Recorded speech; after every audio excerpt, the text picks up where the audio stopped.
What's up guys, it's currently 6:30 a.m. I'm here to show you guys how I painted this portrait on this denim jacket step by step. If you guys are interested in checking out the live stream that I did on this jacket a few days ago, then hit the link up here and please consider subscribing if you like my content and if you guys want to keep updated on when I do my live streams, which is very soon too. So hit that subscribe button. Let's get started. Okay, so for the first step, I'm going to add a border to the portrait because I'm working on a piece of clothing.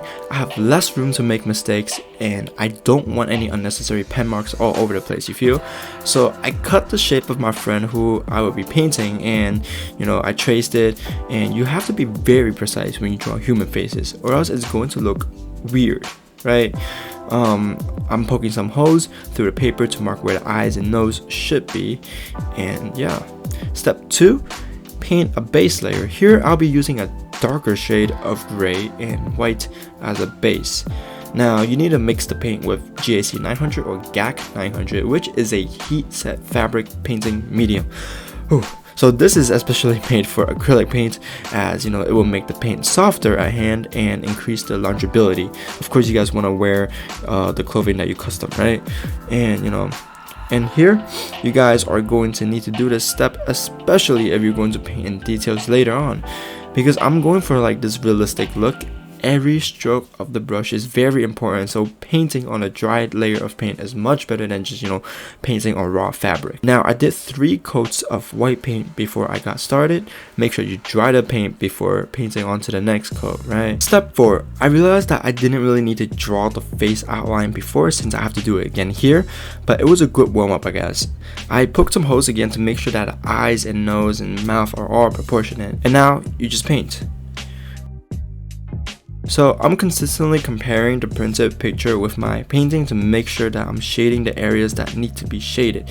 I'm mixing different amounts of dark gray and white in order to get the desired color tone.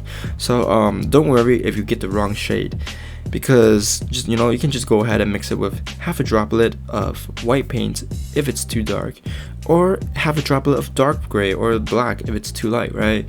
And the printed photo is a bit blurry, so I'm pulling up the original photo to nail down the facial features and subtle highlights and shadows that I can't really see in the printed photo.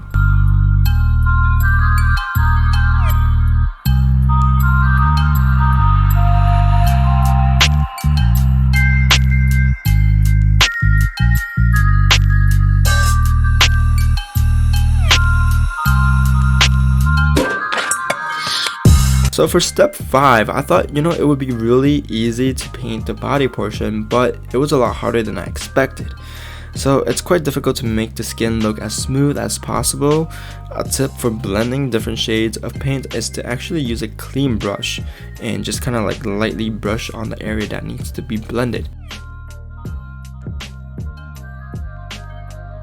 I have to refer back to the original photo on my phone more in this case because the printed version is just starting to get worn out. I can't see the shadows and now that I'm finished with painting the portrait of my friend, check out his Insta down below. He actually models, so he got some quality pictures. But I'm adding some designs to go with this bleach design of the jacket. Thank you guys so much for watching. I hope you guys enjoyed that custom. Hit that subscribe button if you guys want to get notified on my videos and whenever I do my live streams, which is very soon. If you guys have any questions regarding customization, painting on fabric, painting on denim jackets, on shoes, or whatever, just comment down in the video below or just hit me up on my Insta. Peace out.